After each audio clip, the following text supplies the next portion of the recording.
Good morning, people. Good morning to Annapolis. Good morning, Annapolis. As Robin Williams, he should rest in peace, should say, whatever you feel about Robin Williams, he did get mitzvahs for cheering up a lot of people. We'll leave the rest separate. Okay, today's topic is a blend of Jewish integrity in business with the contrary, Jewish gangsters and gangsterettes. Interesting mix. What a Jew is supposed to be and what a Jew is not supposed to be. Or for that matter, what a human being should be or not be. Now, the Torah, besides having all kinds of beautiful laws in Choshen Mishpat, telling us the standard, and then the higher standard, using words like Midut Chasidus, and Lifnim Mishuras Adin, the saintly way and beyond the letter of the law. The Torah, every which way you go in business, whether it's loans, whether it's giving counsel, whatever line of business, the Torah is there to guide us, to tell us what Hashem wants us to do. And when somebody really goes through the laws that the Torah has provided us, they want to call out the words we say in Shabbos afternoon, davening, Umi ka'amcha beis Yisrael, and who is like the Jewish people? Goy echad ba'aretz, one nation, a nation one of a kind. At least that's what we're supposed to be, most of the time.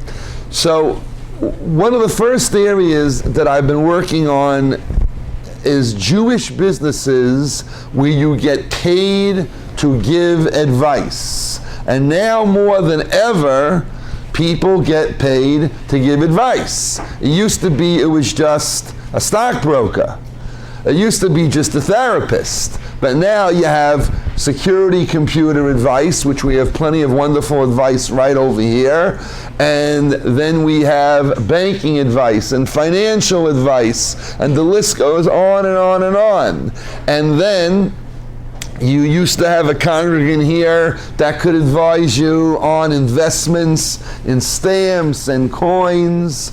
And things happen. And then there's credit advice. There's so much Torah on. If someone calls you and says, well, should I do business with so-and-so? Can I trust his or her credit? And they tell you, and then it gets busted. And this is an old Jewish question, the question what to do and what not to do. So the lead-off hitter, we're going to take somebody from Maryland. Now, the shul has a lot of svarim from a Rabbi Zelig Pliskin. Rabbi Zelig Pliskin's father was the rabbi of, if you go to Baltimore to the Jewish Museum, but at Lloyd Street Shul in B'nai Israel, way deep down in East Baltimore, Rabbi Pliskin's father was the rabbi there. He was a student of the Chavetz Chaim. Rabbi Pliskin himself was a TA boy, as they say, Talmudical Academy. He must be around 69. So he wrote a wealth of books on human relations. And he has, in one of his first svarim, I would say his magnum opus, Love Thy Neighbor, Haftal Re'ocha, which is a composium on every Torah reading, laws between man and man, what the Torah has to say and advise. So he's a good lead-off hitter over here. We'll start with the good news and we'll get to the gangsters in a little while. He quotes Rabbi Moshe Chaim Luzzatto, the Mesilat Yesharim, the one that's most famous for Path of the Just and other wonderful books, which the shul has. Great Italian rabbi. He was like you. He wasn't appreciated in his time, but eventually they realize his greatness. Rabbi Luzzatto has a piece about advice. Now you have to remember something. If somebody asks you for business advice and somehow they could be a competitor to you, it's very tempting not to say what you really should say. Whether it's advising about a customer or a piece of merchandise, it could be all kinds of things, and you may be giving advice that may come back to haunt you. But Rabbi Pliskin brings here from Rabbi Moshe Chaim Lutzato, the following powerful quote, which sets the tone for Jewish business integrity. And you know what? We really will make it for any person's business integrity, because the Jews are supposed to be a light unto nations. So hopefully if we do what we're supposed to do, other people will pick up on it. So he says like this: when someone asks you for advice, tell him to do what you yourself would do in a similar situation. Sounds easy, but it's not easy. Because for instance, if you're in a particular business, you want to be considered the best and you want people to come to you. So maybe you don't want to tell everything, all your good ideas, to someone else. But he says, no, come on now. Let's do what the Torah wants you to do. Ask yourself, what would I do in that situation? Tell it to the other person. Now, if you're Duncan Hines, you don't have to give away your recipe, but we're talking about proper advice and counsel. Now, if you will suffer from this advice, go ahead and reveal that to the person seeking your advice. Be on the up and up. And if you are, here's a tough one, if you are unable to do so, to say what really needs to be said, excuse yourself and do not offer any advice whatsoever. If you can say what really needs to be said, don't say anything what everybody's mother told us. In any event, never offer advice that is not in the best interest of the person consulting you. And of course there's exceptions, which is the other half of my coin. Right? Pliskin quotes for us, the only exception is when the person seeking advice intends to do evil. Then it's definitely a mitzvah to give him bad advice, to deceive him, as it says in Tehillim, and with the crooked be cunning. And of course, in the world of gangsters, there was some very high-ranking gangsters. Most books seem to feel from the most evil was a fellow named Arnold Rothstein, and he gave a lot of advice to his proteges. And if you ever have seen the movie The Great Gatsby or Guys and Dolls, the central character that they're all about was Arnold Rothstein, who, here's the kick, who was from a family that was fairly observant. So you never know where it's going to come from. So if somebody like him you don't give the right advice, because he's going to make all kinds of trouble with it. He was a person who was mentor, if you can say that, to many, many underworld kings. Somebody like Lipka Buchalter, who lost his father, and Rothstein became a father figure, with everything the complete opposite over here. But we do know, more than ever, at my downtown Baltimore class, there's a lot of people who deal in financial securities and stock futures, and they're paid for their time to give advice. And it's not always easy to say what really, really needs to be said.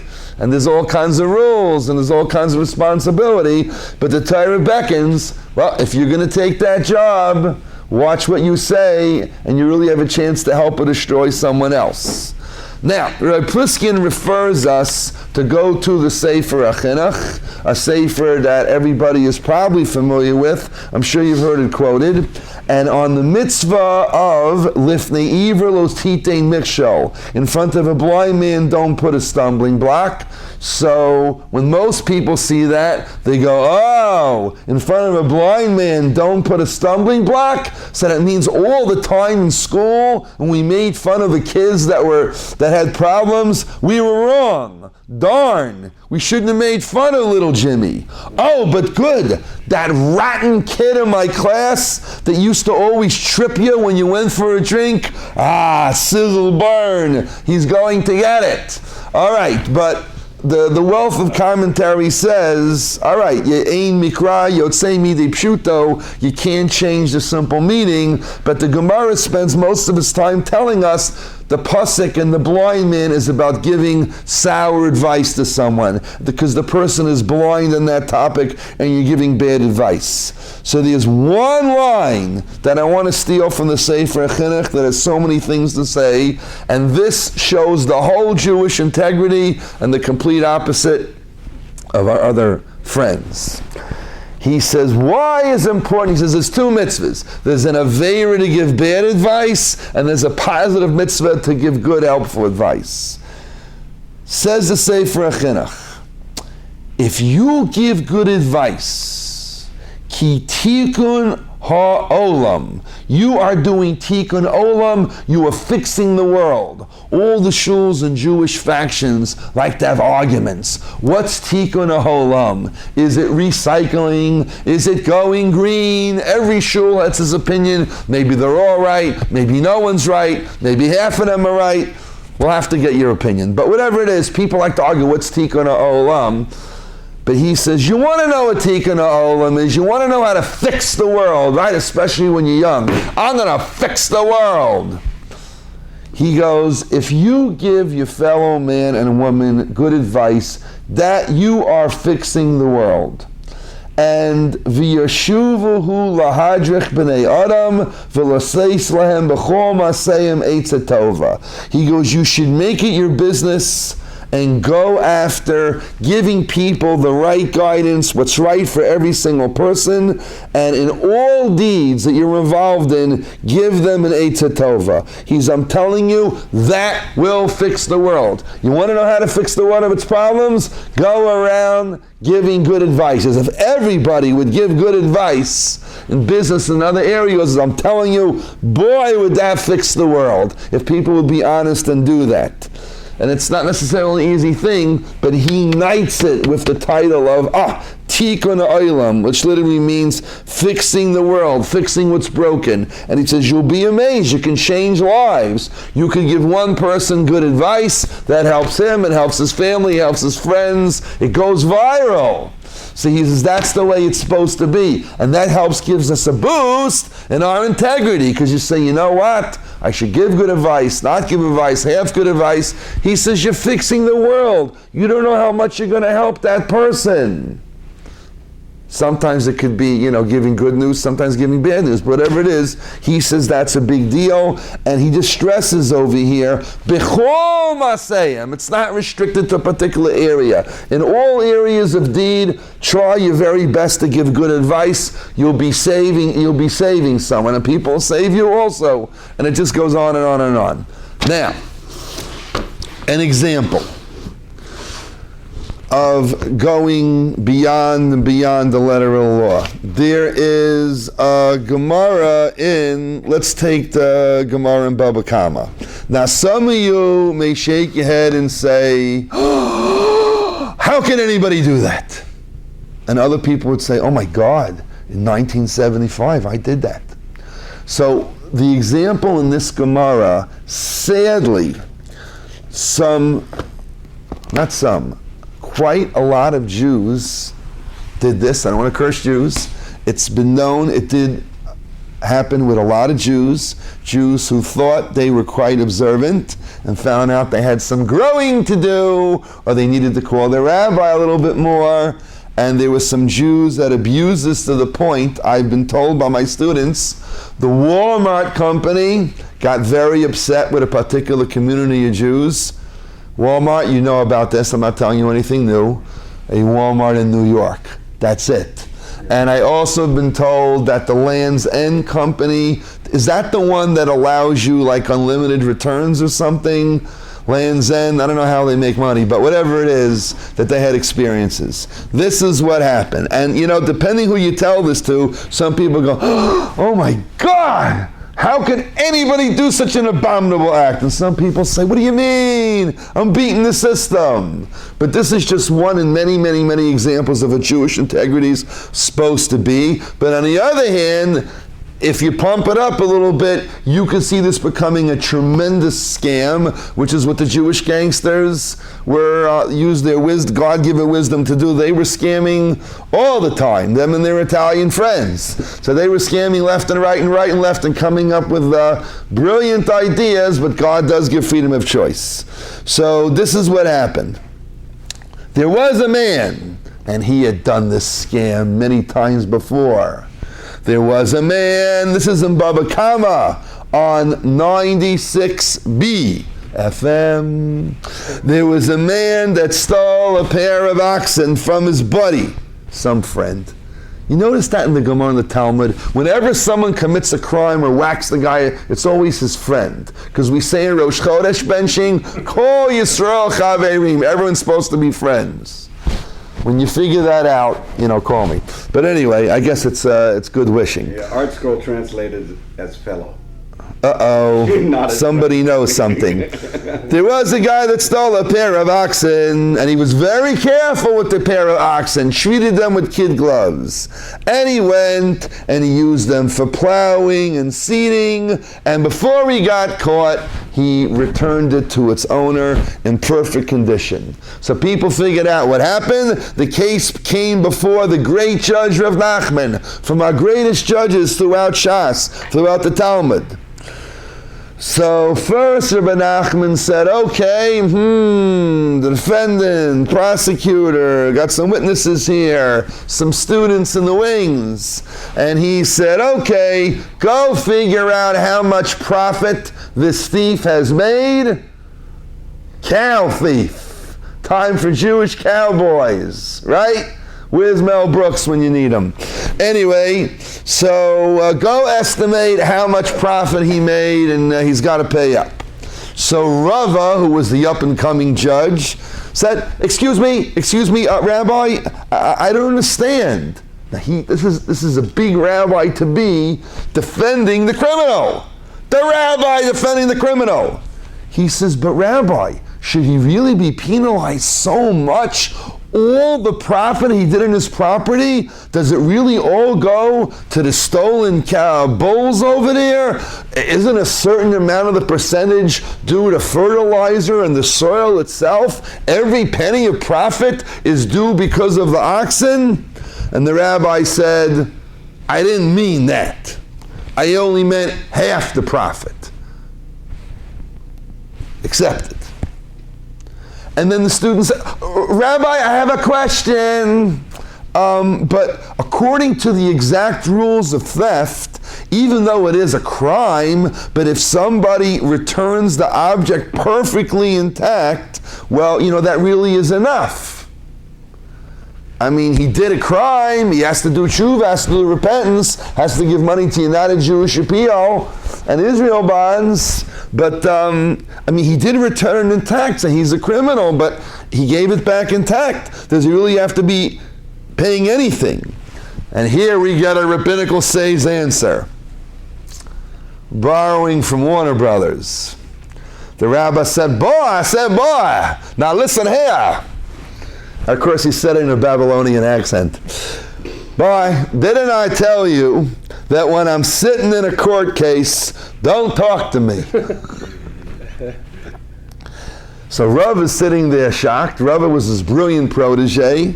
And after the rabbi accepted the two questions, and he says, boy, please, I'm busy over here.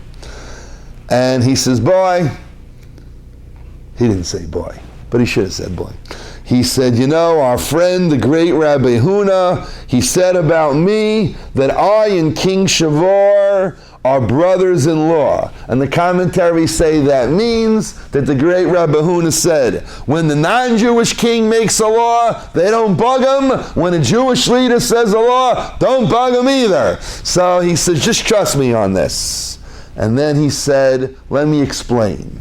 According to the letter of the law, you're right. The criminal beat the system. We ought to let him out here scot-free and just put something on his ankle. But you know what? I know this guy. Hi Inish Gazlana Atikahu. He's an ancient thief. He's been scamming people and borrowing things and bring them back. And borrowing things and bring them back for years. Uba'ina de iknasei. And I want to penalize him so he'll cut it out and someone else will cut it back out.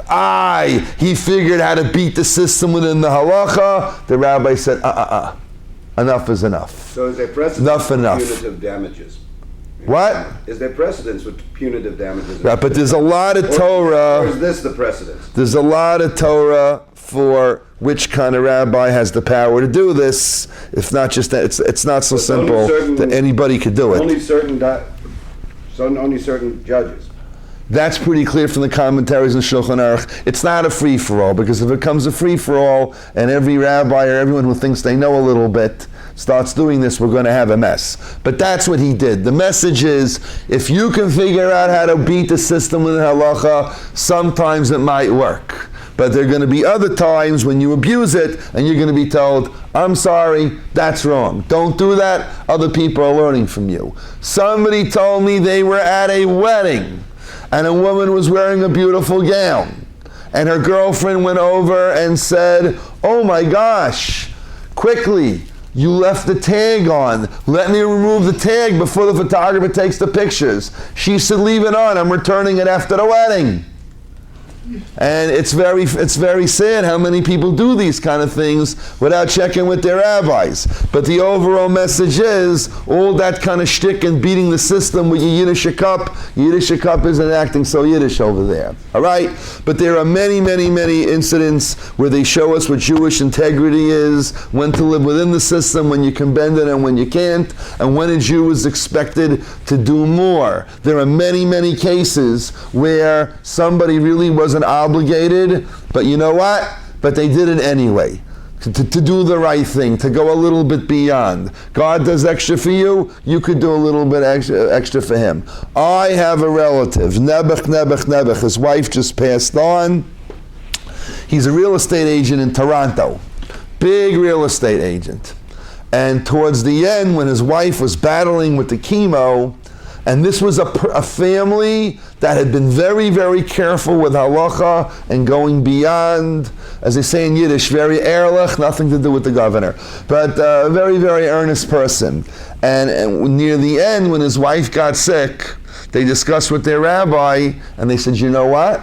We've always been honest. We always try to do a little bit extra, but in the real estate business, if you know anything about it, which I don't, no matter how nice you are, there's always someone who's going to be disgruntled. So he and his wife made up. We're going to go back over our records, and anybody who ever had the slightest quibble with us, we're going to go back.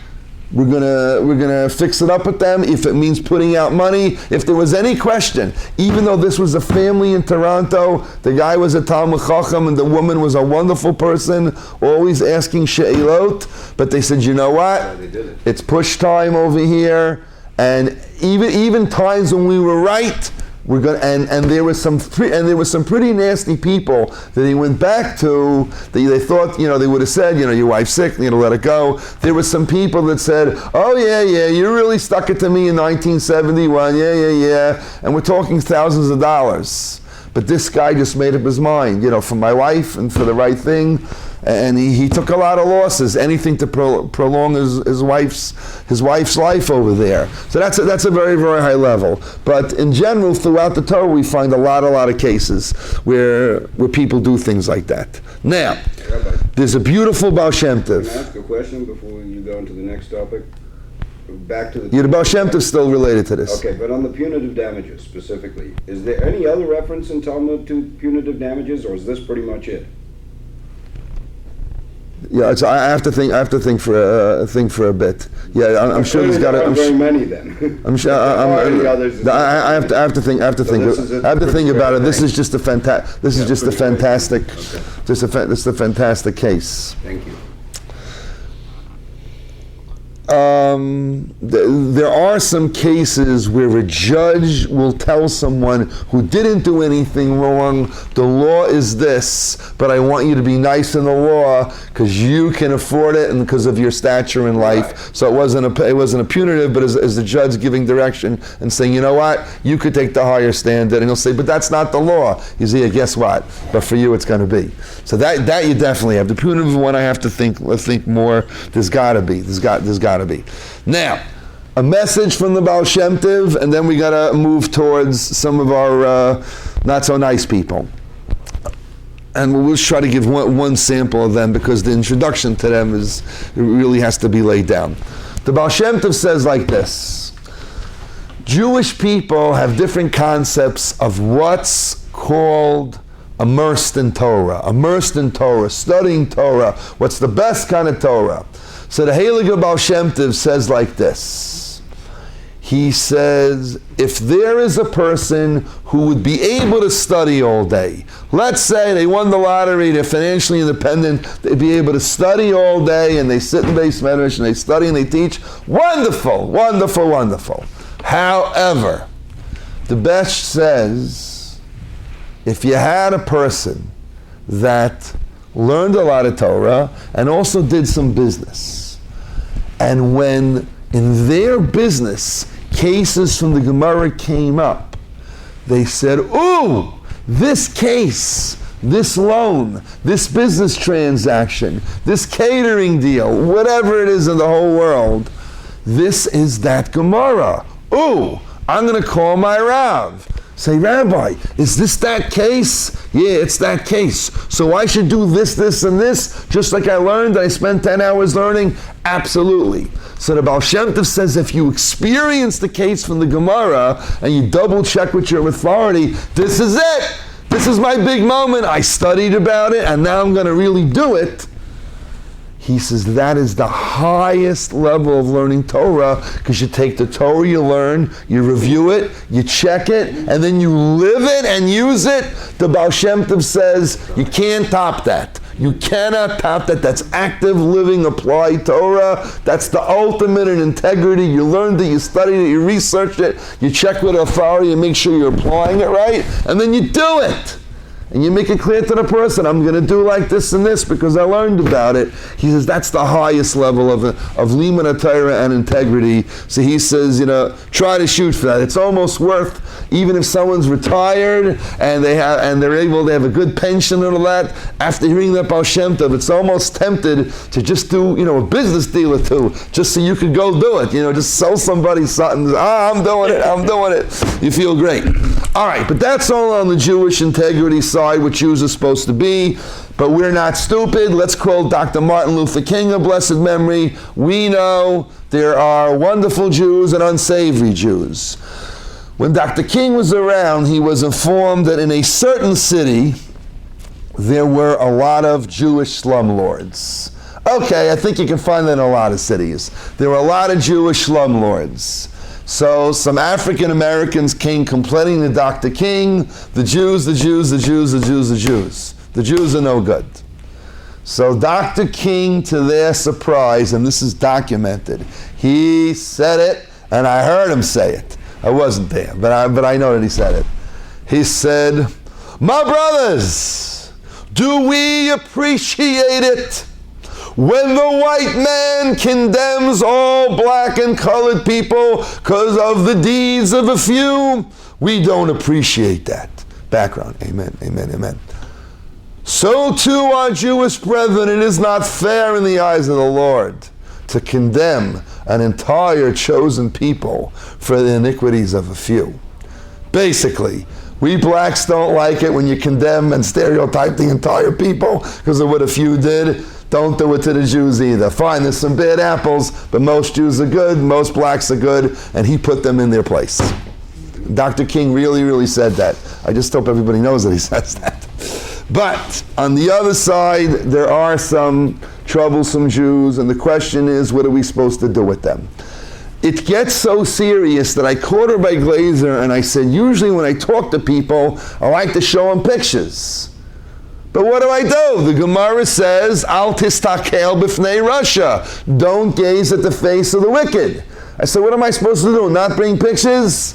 So Rabbi Glazer said, you could bring pictures, but go around and show them briefly. Don't give each person their own handout that they'll sit there and look in the lines in the face, because that just isn't healthy for the neshama. So, just as a starter, just as a quick starter, those who like to watch gangster movies from the 1930s and 40s, so here is the two people that you know. The man who was a Hollywood star but wanted to be a gangster, with the man who was a gangster wanted to be a Hollywood star, and they were friends from youth. So you may remember from the old days, the biggest gangster from the black and white movies was not Jimmy Cagney, you dirty rat, it was George Raft. And George Raft definitely had mom connections. So here is, briefly, according to the rabbi's instructions, George Raft and Bugsy Siegel. Bugsy Siegel's only had one wife. He never really married Virginia Hill. His first wife's name was Esther Krakauer, 2 Jewish daughters, and they say he was a great father, and he did a terrific job of hiding what he did. All right? So that's them over there, and not looking at it too long. So what did Jews do with all this? I'll give you one more. Rabbi Glazer told me not to overdo it on this. All these Jewish gangsters, almost all of them, have little bits of Judaism to them. They all do. They all do. It seems to be the neshama has a hold out there. This is Louis Lipka Buchalter. Even the gangsters said he was evil. He is evil for a gangster. I will give to you what Lucky Charlie Luciano, you probably heard of him. Lucky Luciano, talk about Mazel. He was thrown out of this country for everything he did with the Italian mafia, and he was very good friends with the Jews, especially Meir Lansky. Lucky Luciano was thrown out of this country, was supposed to go back to Sicily and stay there. He went to Cuba in Havana, and before Castro came along, he made more money than he ever did in his whole life. So he was very happy to be thrown out of the country. Luciano said, all we gangsters, we do our various things, but he said, Lipka, he's the worst because he controls the unions, at least a big chunk of them. He controls the employers, he controls the employees, he's on the take from every truck that goes down the road, and he is taking bread out of the mouth of the poor worker. So if you have another gangster saying those things, it may have been out of admiration, but whatever it is, then you're really in trouble. But this will show you, though, no matter how bad a Jew is messed up, there's still something there. Your Hasidic friends would say, Pintaliyah, the Jewish spark. When Luciano met Buchalter, I'll show you what Luciano looked like. Just in case you don't have a nightmare from what you already have, we'll make sure you get one. There are some pictures here we won't show you because they're really, really upset your sleep. But this is Lucky Luciano. Meir Lansky's daughter called him Uncle Charlie. And she wasn't sure what he did wrong because her father did a good job of being a relatively good father but not telling her the whole truth. When Luciano met Buchalter, they introduced him as Lipka.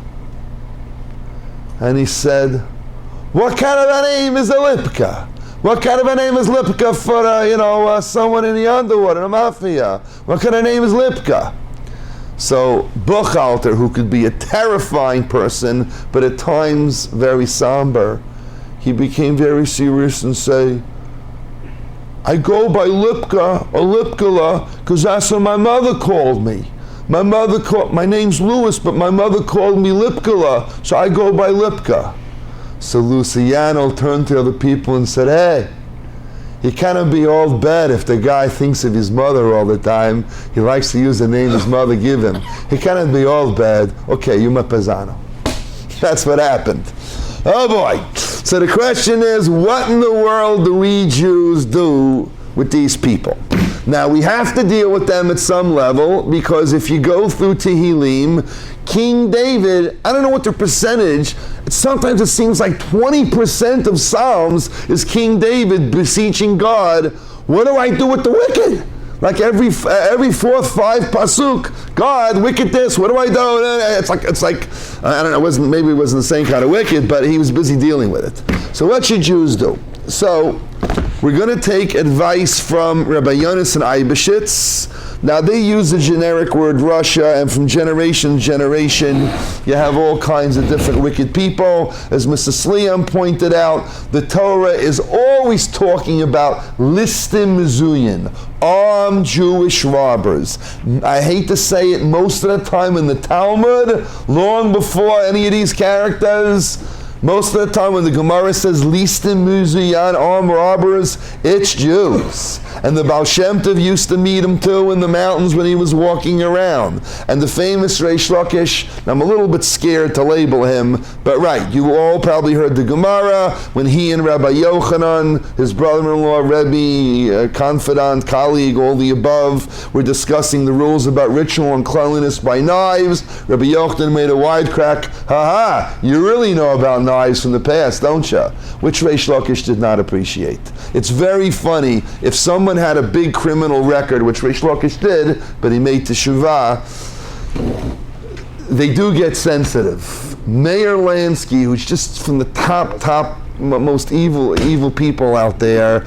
I mean, there were times though when he would do something good and still someone would call him a gangster. He got insulted. So there is a point where it got on their nerves.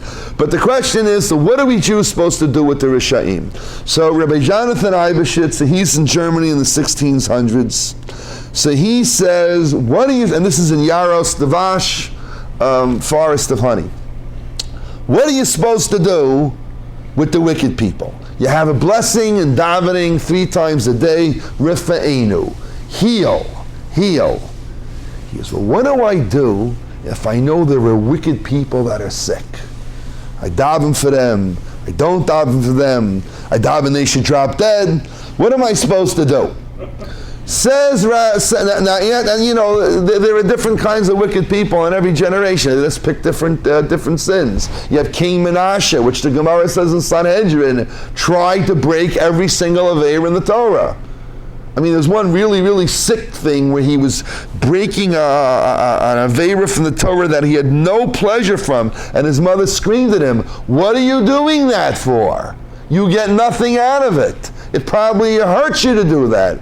He said, "Yeah, I know, Ma, but it makes God angry, so I'm going to do it anyway." So you got all kinds. Says Rabbi Eibeshitz, so what do you do with the wicked? Pshita. It's obvious to me, says Rabbi Eibeshitz, if a wicked person is sick, you got to daven for them to get well. Oh yes. Don't say they should drop dead. Daven that they should get well. Because, let me tell you the problem. If a wicked person will die without ever doing repentance, well, that breaks God's heart. Because God knows what he's doing, but it's still his creation, and that breaks God's heart. He goes, I want to tell you something. If a Jew or Jewess will die without making teshuvah, at least something, that is a limb missing from the Jewish people. Like it or not, Bugsy Siegel, Rothstein, whoever it is, Gura Shapiro, whoever, even the real scary ones, Mickey Cohn, Big Jack Zelig, we all had a few mitzvahs. Whoever it is, they are a part of the Jewish body, whether you like it or not. And God wants the Jewish body to stay healthy because we're one big body. So he says, you need to daven for them. Then he's funny. He says, and if they're not a limb, they're at least half a limb. They're all part of us, whether you like it or not. And he goes, I'm telling you, should a Russian die without having fixed their soul at all, the Jewish body is really missing something, chas v'shalom. And then here he punches us in the nose. The Shekhinah, the divine presence, will have difficulty resting on the Jewish people if there are people who go to the grave without doing repentance. So he says, whether you like it or not, you better pray for them. Boom. And you can find references to this all over the Talmud. But then you're going to ask, like a lady said, I have to tell you, most of the classes in Baltimore Gangsters, I'm getting old, senior citizen women. They're not so old. The most gentle woman in the class, a lady who almost was crying after I read each crime. You know, a lot of the mafia people, they would have a mentor, then they would kill the mentor. Bugsy Siegel was instrumental in helping Lucky Luciano kill Joe Masseria. That name may ring a bell with you. Joe Masseria was a big Italian mob boss. I don't want to call him Luciano's Rabbi because that's too much. But he brought Luciano up. Siegel and some others helped him knock him off. He was eating a delicious supper in a restaurant. Many times you knock off the boss when his stomach is full. Then the cops and the forensics get to find it. Or people like that detective over there. Where did Bugsy Siegel came in? They were so terrified. They just walked into a restaurant, two thugs, and they shot up Joe Masseria over pasta and whatever it was, pasta fazool, whatever it was. Actually, they do know exactly what he ate if you want to get sick. But anyway, the designated driver of the getaway car was so terrified that they were killing the biggest Italian mob boss, he couldn't drive the car. He was shaking. Even though the guy was dead already. And he wasn't the one that shot the gun. But the driver was shaking, he couldn't drive the car. Bugsy Siegel said, move over. Bugsy Siegel was calm. He enjoyed killing people, even though it wasn't his main thing, and he did it. But whatever it is, when I read stories like that, when I shared this very gentle woman, she was almost in tears. How could Jews be like that? How could anyone be like that? How could you kill someone that you owe so much for? So when I shared Rabbi Eibeshitz had to say about praying even for a sick, Meir Lansky got off in the end. The government never got him. He ran to Israel, Golda Meir threw him out, and the IRS couldn't get him. In the end, he started getting heart attacks. The United States government let him alone. He died in relative peace in Florida. Is that fair? Go figure it out. I don't know what to tell you. But this woman, she shrieked. She says, what is the rabbi talking about? These people are going to do tshuva? They're not going to do tshuva. They're worthless. It doesn't pay to pray for them. So her emotion, and I have to tell her this, is dealt with the Meshech Chochmah. The great Rabbi Meir Simcha from Dvinsk, he discusses in the last week's Parsha, karas, excision. So in the Torah for certain Averish, you get cut off from the Jewish people. All kinds of discussion. What does that mean? Is it this world? Is it next world? Is it both worlds? What does that mean? And he says, he takes Rabbi Eibeshitz and he goes the step that I got to go tell this lady, whose name is Mrs. Cohen. He says, the Jewish people are one great body. We are. All different kinds of people. We are one great body. And we got to try to stick together. It's very, very hard. And we got to pray for each other and help each other and advise each other every step of the way. But he says, I want to tell you something about bodies. In the world of bodies, sometimes a limb can get sick. And the doctors will do everything they can to treat that limb.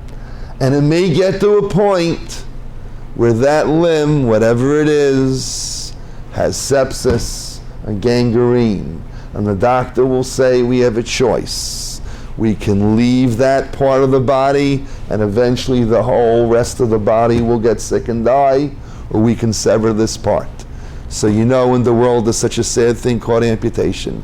So the Meshech Chochmah rings the death knell and he goes, I'm sorry. All Jews are one body, but he goes, there is such a thing as a Jew getting in so much trouble, they need karas. And karas' literal meaning means cut off. He goes, and there are times where God has to cut somebody off to save the rest of the Jewish people.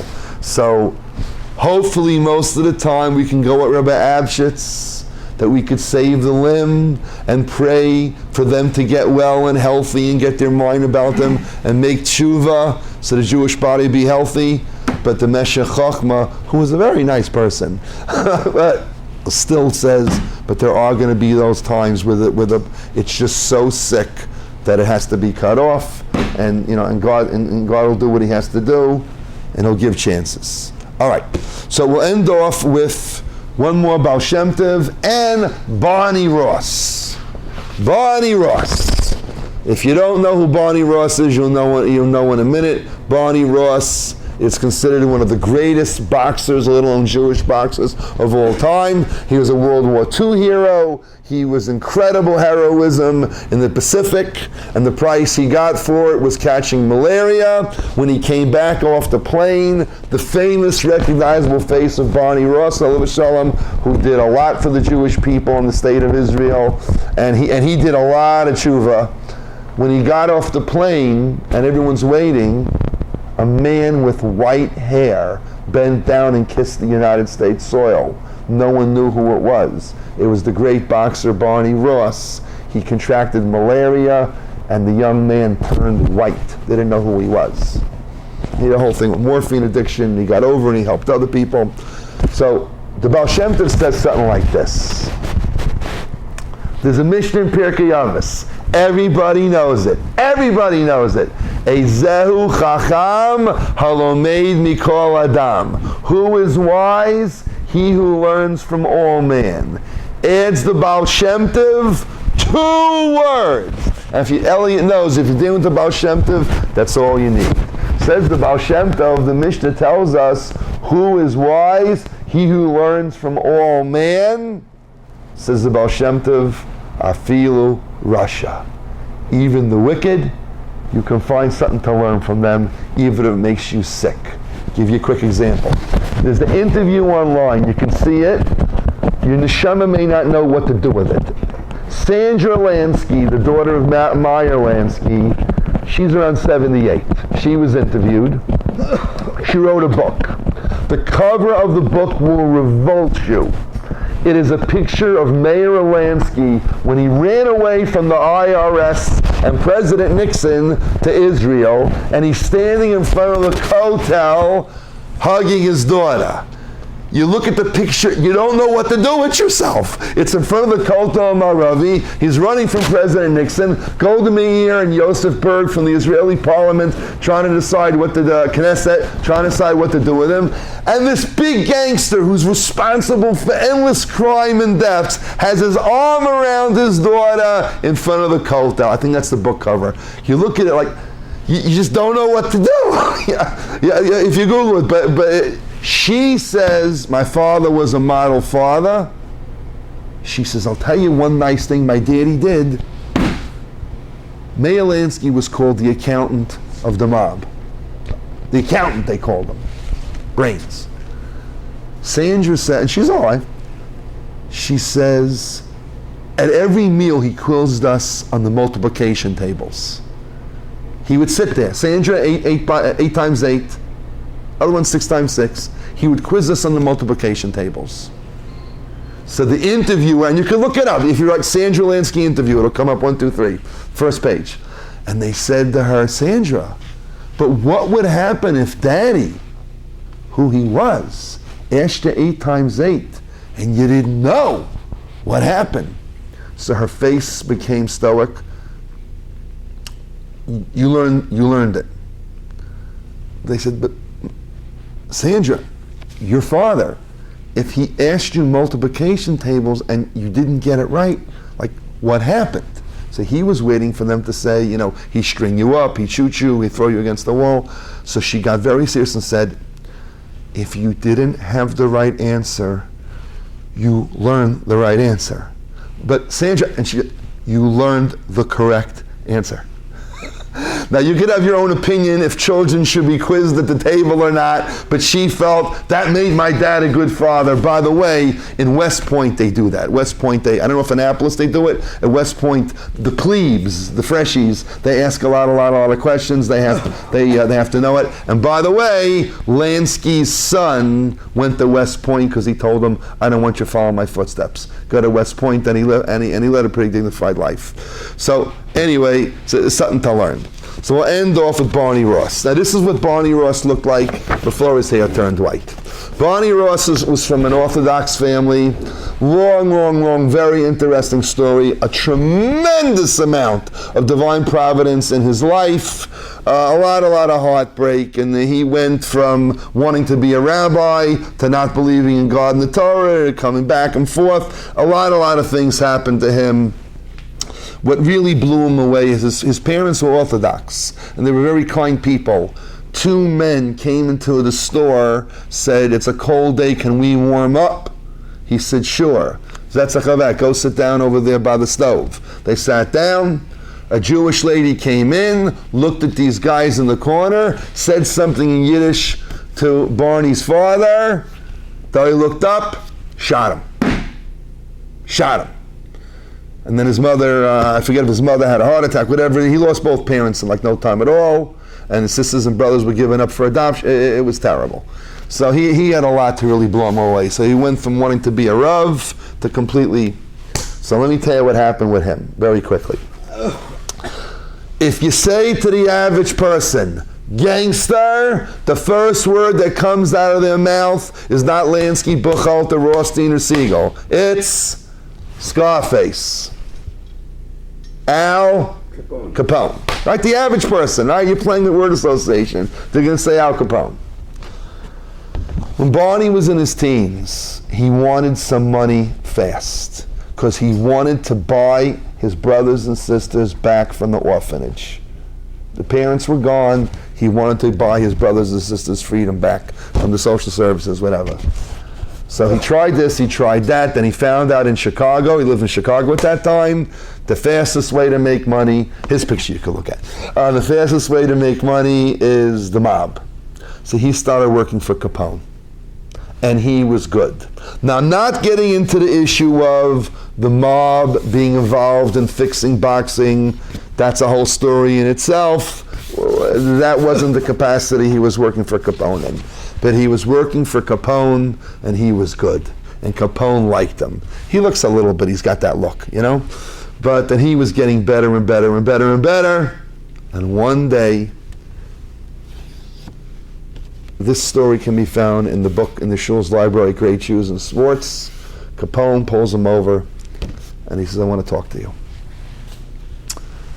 You told me your father and your mother were Orthodox, lived a very observant life. Yeah. You were supposed to be a rabbi, huh? Yeah. He says, listen to me. I believe in heaven. And I can't believe that your father and mother in heaven will be very proud of you if you stick with me. Opened his wallet, and he gave him a 20. And in them days, a 20 was a heck of a lot of money. It was a long time ago. Al Capone gave a 20 to Barney Ross and said, kid, take the 20. Listen to me. Go straight. Go straight. You're very good and I like you. And because I like you, I want your father to be happy in heaven. Take the 20, boy, and go straight. And he listened to Capone. So everyone I tell this story to, I said, wow, Al Capone gets to be a shliach for Hashem? Who would expect such a thing? Al Capone be a messenger of God, but every group in YouTube responds, Karp. He wouldn't have listened to anybody else. So God had to do it that way. So anyway, the ways of the Lord are mysterious. So hopefully in the future we'll get to hear more of the adventures and of what you're supposed to do and what you're not supposed to do. And there were some mitzvahs here and there that these people did. It doesn't. The master of Jewish gangsters is Professor Rockwood in Tel Aviv University, and he makes it very, very clear. He lists tons of mitzvahs these people did, but he said, it doesn't take away from everything else, but read about it anyway. Everybody have a beautiful weekend, and Hashem should help us be as great in integrity as we can.